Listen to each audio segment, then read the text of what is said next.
Hello అందరికీ! ఈరోజు మా లంచ్ కోసం రాగి సంగటి, పుదీనా టమాటో పచ్చడి, రాజ్మా కర్రీ, ఇంకా దాంతోపాటు రాగి సంగటి కాబట్టి ఒక ఉల్లిపాయ కూడా పెట్టేసుకుని చక్కగా మా లంచ్ అయితే స్టార్ట్ చేసేస్తున్నాము.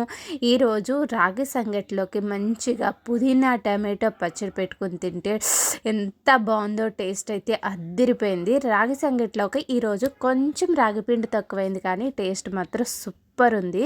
మీలో ఎంతమందికి రాగి సంగటి ఇష్టమో కామెంట్ చేయండి. ఇప్పుడు రాజ్మా కర్రీతో తింటున్నాను. రాజ్మా కర్రీ అయితే చికెన్ కర్రీ తిన్నంత ఫీలింగ్ వచ్చింది. టేస్ట్ అయితే సూపర్ ఉంది. ఎంత బాగుందో రాజ్మా కర్రీ అయితే. నాన్ వెజ్ తిన్నాం కదా కార్తీక మాసంలో, అందుకని రాగి సంగటిలోకి ఇలా రాజ్మా కర్రీ ప్రిపేర్ చేశాను. రాగి సంగటి రాజ్మా కర్రీ సూపర్ అంటే సూపర్ అదిరిపోయింది. దాంతోపాటు పుదీనా టమాటో పచ్చడి కూడా పుల్లగా, అది కూడా టేస్ట్ అయితే అదిరిపోయినాయి. ఈరోజు మా లంచ్ అయితే ఇలా ప్రిపేర్ చేసేసుకున్నాము. ఇంకా మీరైతే లంచ్ కోసం ఏమేమి ప్రిపేర్ చేసుకున్నారు కామెంట్ చేయండి. అలాగే ఈ వీడియో నచ్చితే ఒక లైక్ కొట్టండి.